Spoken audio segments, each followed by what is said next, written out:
आइए जानते हैं मकर राशि वालों के लिए 2024 अक्टूबर का महीना किस प्रकार व्यतीत होगा।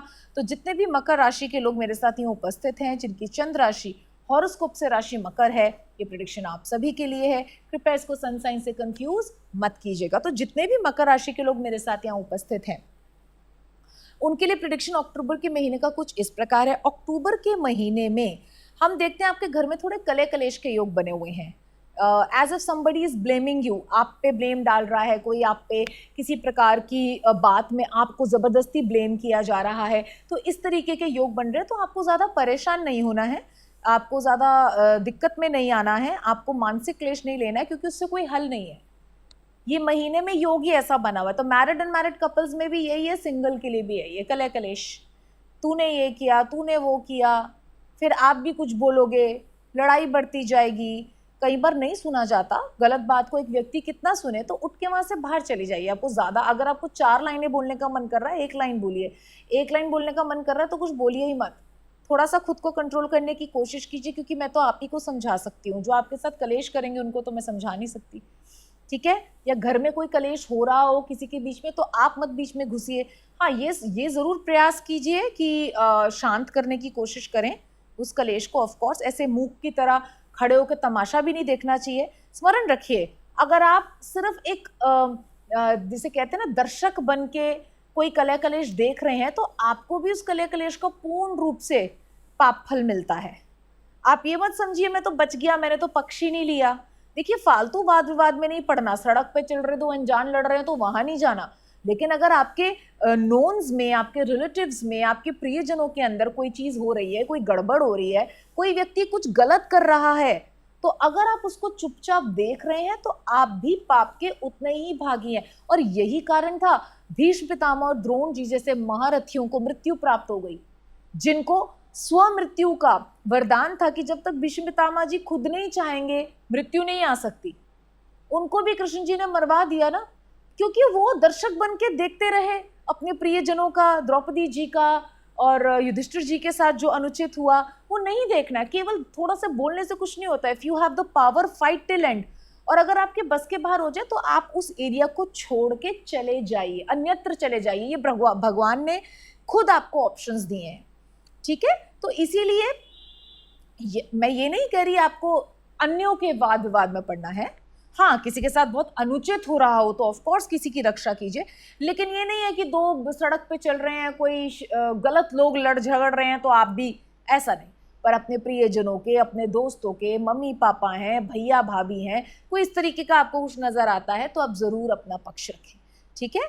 प्यार से भी निवेदन करके आप वहां से जा सकते हैं, बट आपको बोलना चाहिए नहीं आप अनुचित कर रहे हैं और आप ऐसे मत कीजिए, गलत चीज है, आपने ये चीज गलत की है, ये आपको नहीं करनी चाहिए थी, ये बोलना आपका फर्ज बनता है।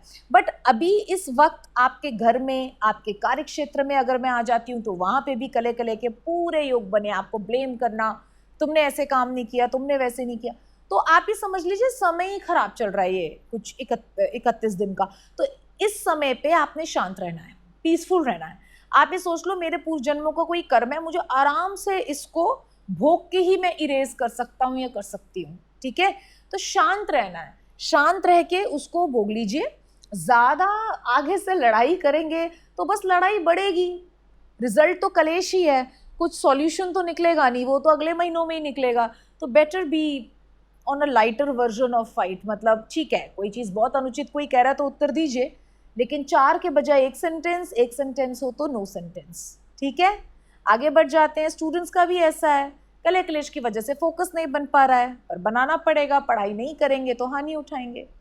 रोगों के स्थान पे हम कहते हैं मानसिक रोग हैं, और थोड़ा सा पेट में भी दर्द के योग है। पेट में दर्द हो सकती है, पीठ में दर्द हो सकती है, स्पाइनल कॉर्ड में पेन हो सकती है, और साथ ही मानसिक क्लेश लेने के कारण माइग्रेन, सर में दर्द होना, सर का फटना, ज्यादा टेंशन और लोड लेना, ये सब आपको आज नहीं तो कल फिजिकल प्रॉब्लम भी दे ही देगा। सो प्लीज बी कॉशियस और स्तोत्रों का जाप करिए, अपनी पूजा पाठ को डबल कर दीजिए। देखिए, जब व्यक्ति परेशान होता है ना, ज्यादा पूजा पाठ नहीं कर पाता है, ये कहने की बातें हैं।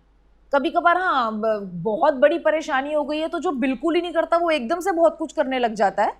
लेकिन जो जैसे स्ट्रेंथ होती है ना मानसिक पीड़ा की, आप उसको बढ़ा दिया करें पूजा को, डबल कर दो।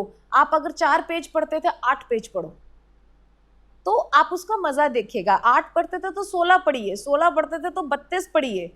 पर आप अपनी पूजा पद्धति को बढ़ाने की कोशिश कीजिए, भजन सुनिए, संगीत सुनिए, प्रभु के स्तोत्रों का श्रवण कीजिए।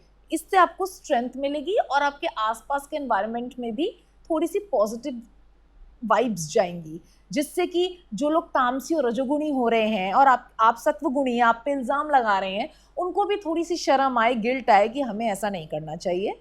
एंड इस महीने को किसी तरीके से प्रेम पूर्वक निकाल लीजिए, ठीक है। आगे आ जाते हैं लकी कलर की तरफ। तो लकी कलर आपका निस्संदेह रूप से निकल कर आ रहा है इसमें पिंक। तो पिंक कलर के कपड़े पहले प्रभु को चढ़ाएं, टी शर्ट लाएं अपने लिए, चढ़ाएं फिर पहने, या उनको स्वयं पिंक कलर के गुलाब चढ़ाएं, पिंक कलर की नारियल बर्फी आती है वो चढ़ाएं, जो भी पिंक कलर के पदार्थ होते हैं उनको चढ़ाएं और इस तरीके से इन रंगों को चरितार्थ कर लीजिए।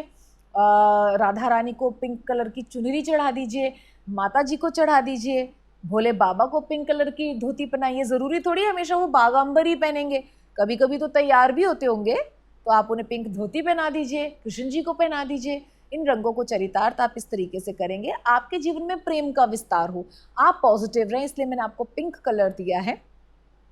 और यही आशा है कि ये महीना आप स्ट्रेस ना लेते हुए प्रभु आराधन में अच्छे से व्यतीत करें। धन्यवाद।